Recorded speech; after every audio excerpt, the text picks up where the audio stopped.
네, 계속해서 우리 성서공회 성경 보내기 이 사역에 의해서 또 관심 가져주시고 후원, 기도 부탁드립니다. 네, 받으시고요.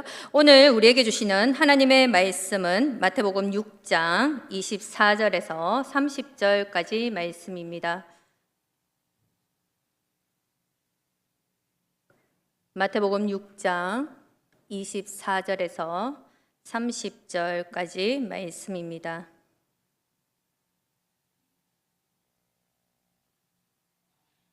말씀을 한 절씩 교독하도록 하겠습니다. 한 사람이 두 주인을 섬기지 못할 것이니 혹 이를 미워하고 저를 사랑하거나 혹 이를 중히 여기고 저를 경히 여김이라. 너희가 하나님과 재물을 경마하여 섬기지 못하느니라.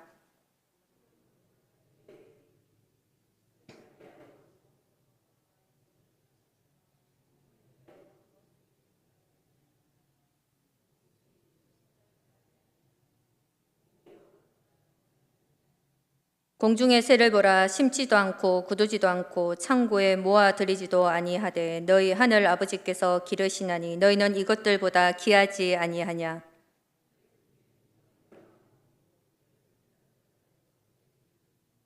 또 너희가 어찌 의복을 위하여 염려하느냐. 들의 뱀과 파가 어떻게 자라는가 생각하여 보라. 수고도 아니하고 깃쌈도 아니하느니라.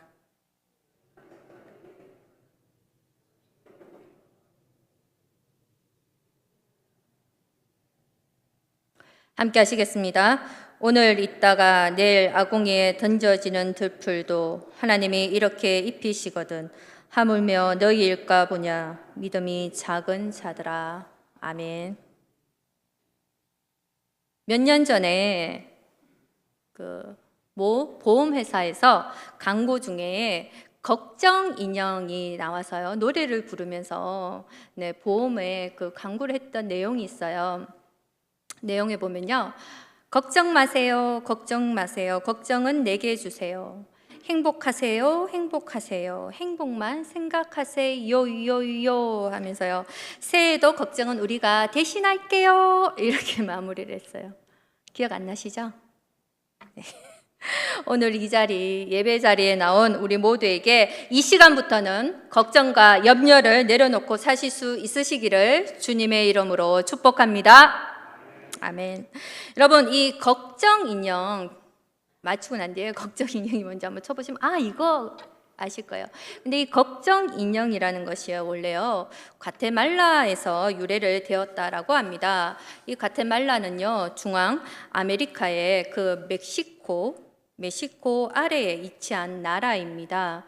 그래서 지리적으로 위치상으로 유럽인들의 숱한 침략을 받았습니다.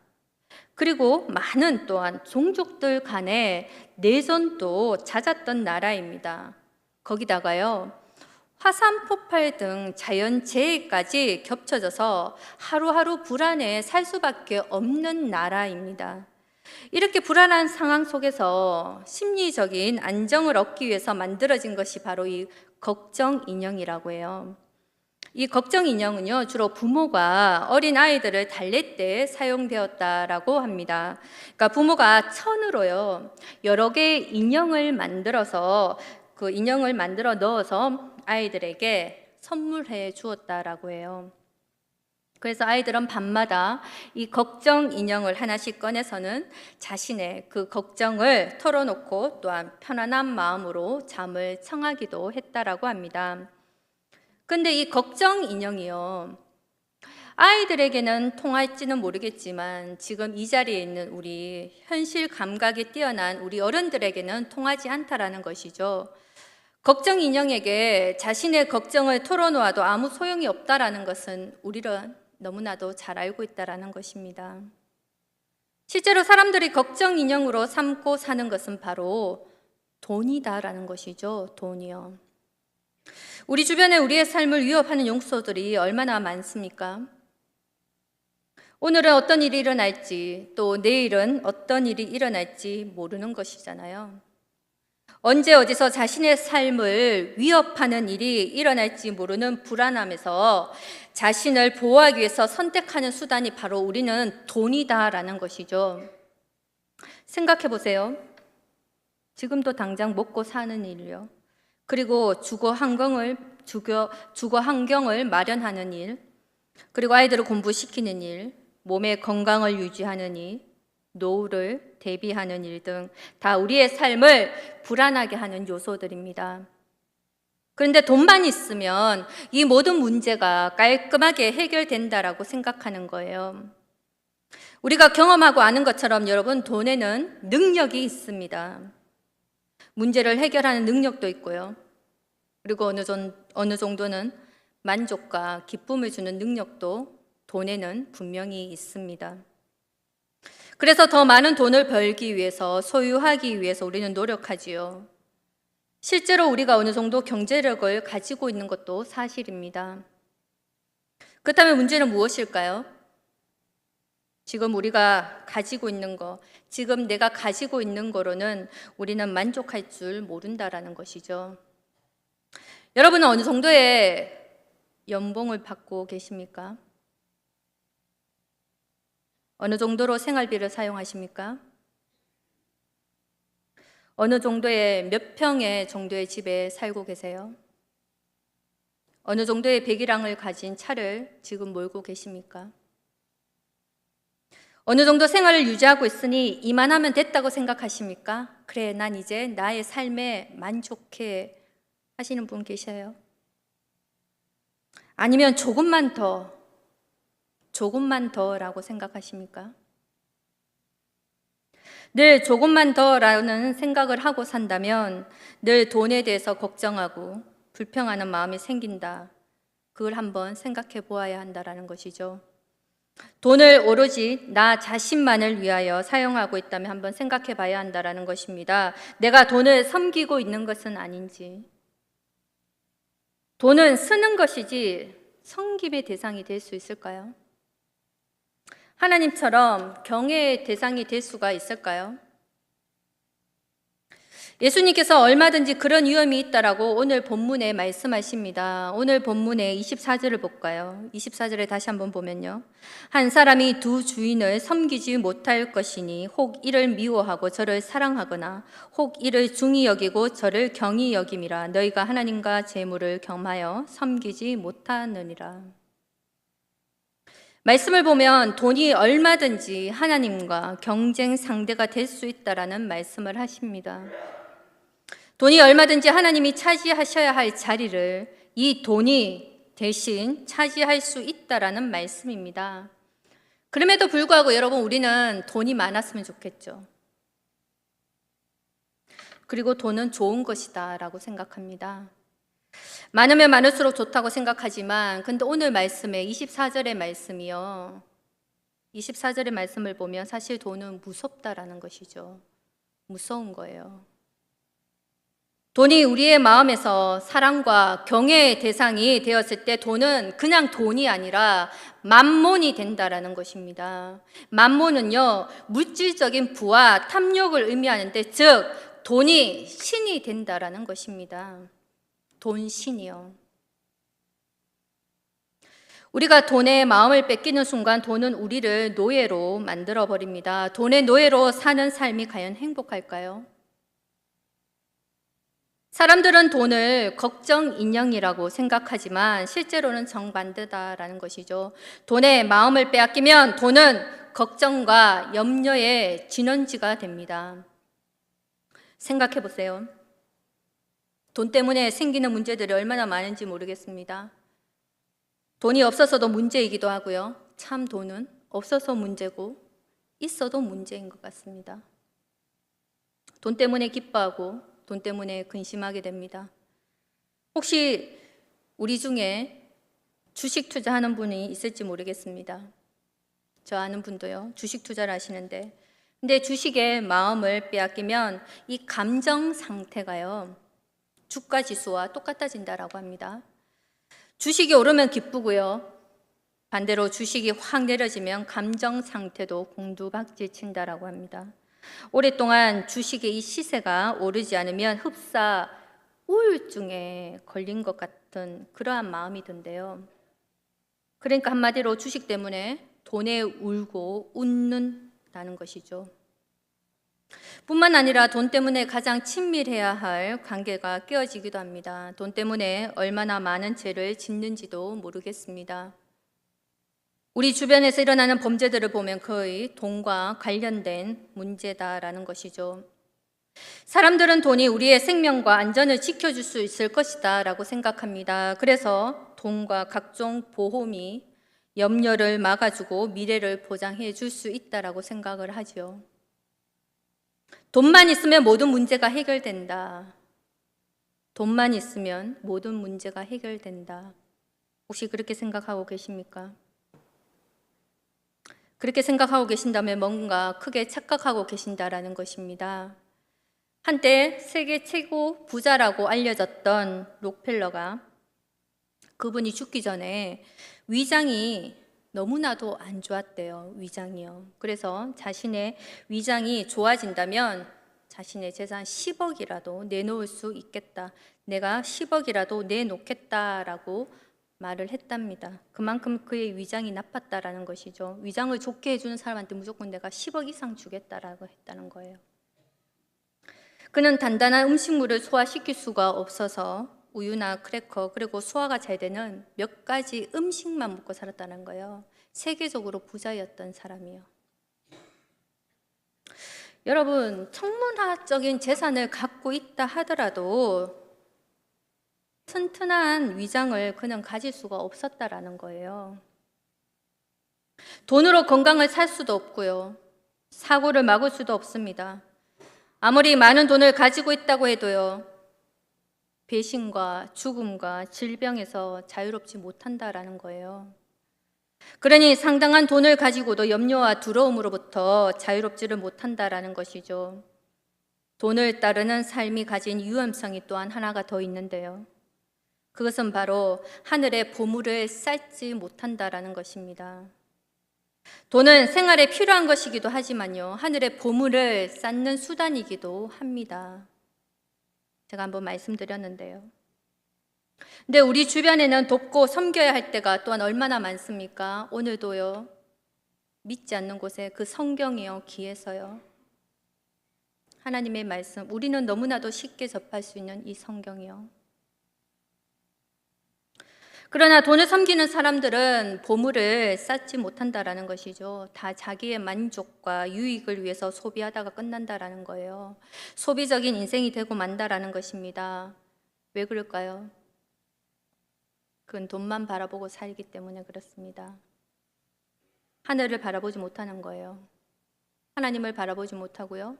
천국을 바라보지 못하기 때문에 하나님의 나라가 품어지지 않으니까 그렇다라는 겁니다.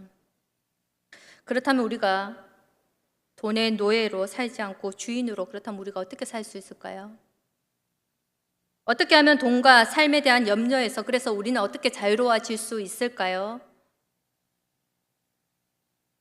하나님께서 제시하는 길은 단 한 가지입니다. 바로 하나님을 경외하라라는 것입니다.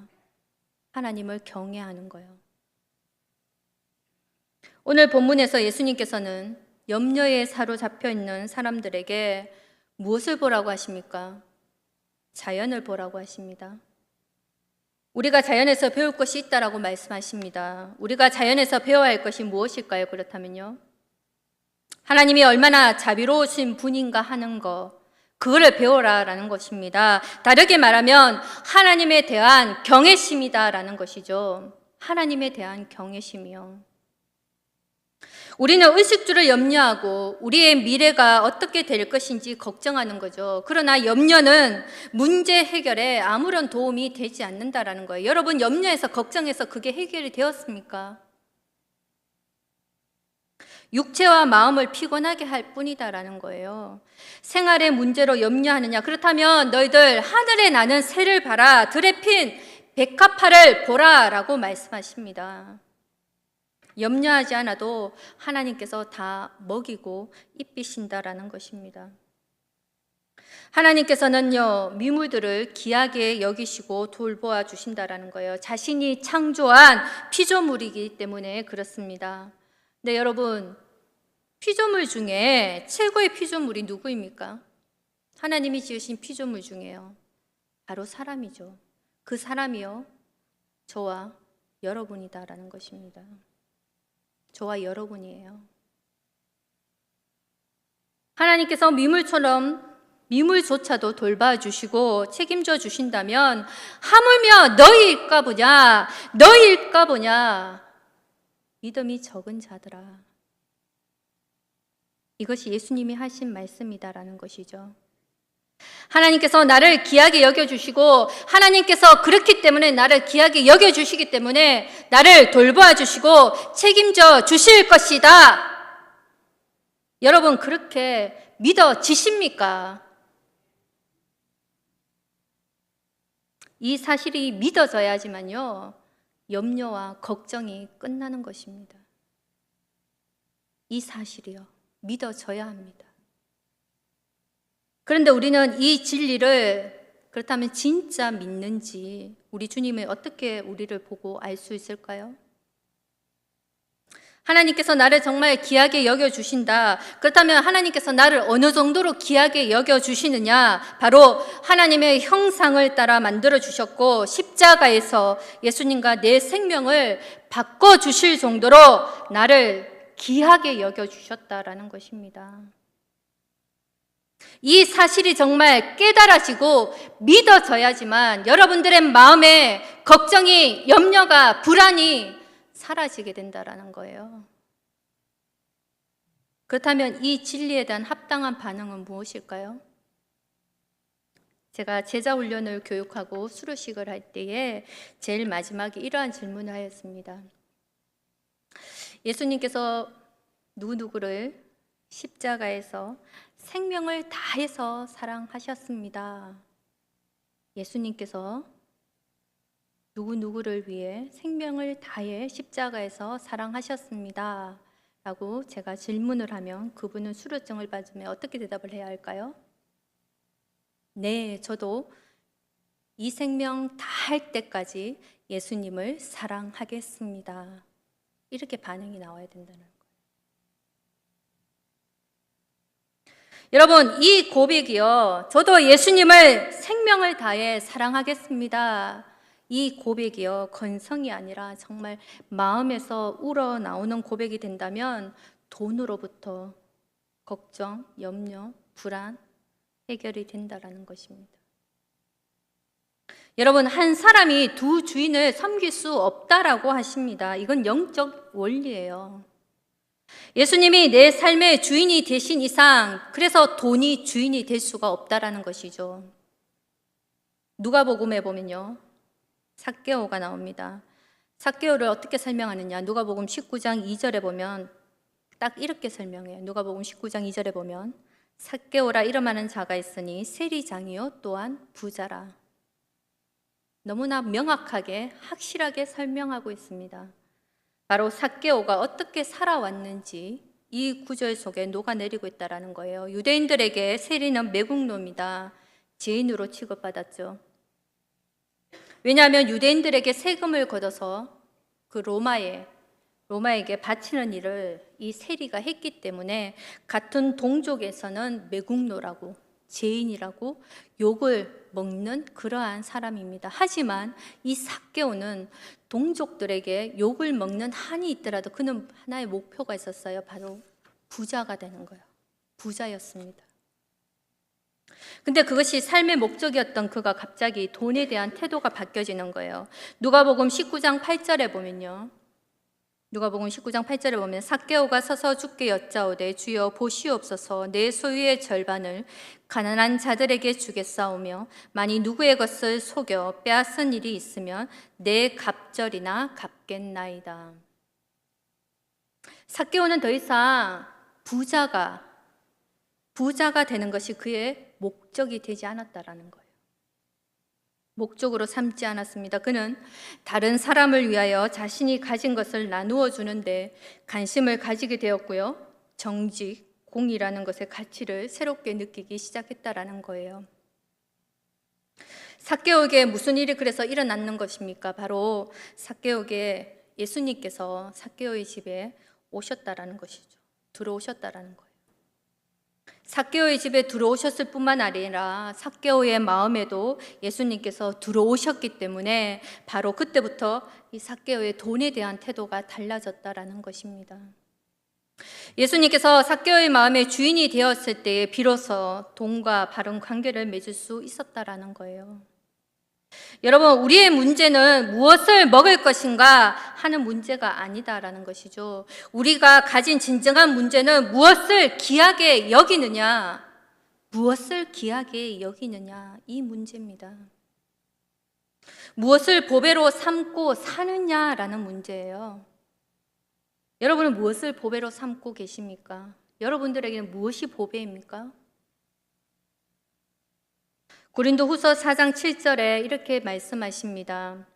우리가 이 보배를 질그릇에 가졌으니 이는 심히 큰 능력은 하나님께 있고 우리에게 있지 아니함을 알게 하려 함이라.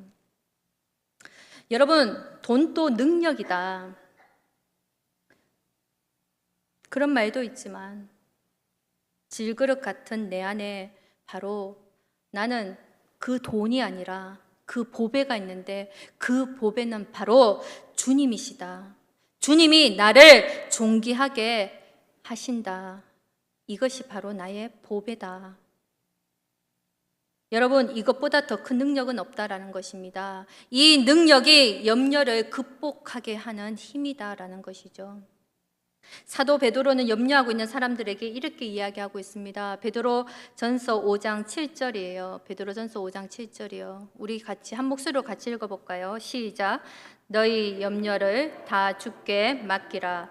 이는 그가 너희를 돌보심이라. 여러분, 여러분들에게 진정한 걱정 인형은 누구이십니까? 여러분들에게 걱정 인형은 누구예요? 외람된 말씀이지만 우리에게 걱정 인형은 바로 우리 주님이 되신다라는 것입니다. 내가 너희들의 염려를 맡아주겠다. 내가 너희들을 돌보아 주겠다라고 말씀하십니다. 진정한 걱정이신 걱정 인형이 되시는 그 주님께 맡기고 살아가는 우리 믿음의 아들, 딸들이 되시기를 정말 주님의 이름으로 소망합니다. 여러분, 혹시 마음에서 또 이렇게 말씀을 듣지만 우리가 연약한지라 염려가 고개를 들 수가 있습니다. 그럴 때요, 우리는 할 수 있는 게 주님을 경외하는 믿음밖에 없습니다. 주님을 붙잡는 믿음밖에 없어요. 그 염려가 다시 한번 고개를 쳐들 때에 그럴 때 주님을 경외하는 믿음으로 묶어버리십시오. 주님을 보배로 여기는 믿음의 망치로 내리치십시오. 그리고 하나님의 나라와 의를 구하는 삶을 사시기를 바랍니다. 여러분, 하나님께서 이 저녁에 남들에게는 말을 하지 못하는 주님 앞에 우리가 짊어지고 있는 물질의 어려움이 있을 것입니다. 관계 어려움이 있고요. 질병에 대한 어려움도 있고요. 내 안에 염려, 불안이 있습니다. 근데 그럴 때에 주님께서 분명히 말씀하십니다. 하나님을 경외함으로 너의 모든 염려는 내가 해결하겠다. 해결된다라는 것입니다. 여러분, 더불어 주님께서 주님 안에서 오직 주님의 주권과 주님의 도우심과 역사하심을 신뢰함으로 모든 어려움에서 건져주시고 회복시켜 주시는 그 주님, 그 주님을 경외함으로 모든 염려에서, 불안에서, 근심에서, 걱정에서 해방되시는 그 은혜가 넘치기를 주님의 이름으로 축복합니다.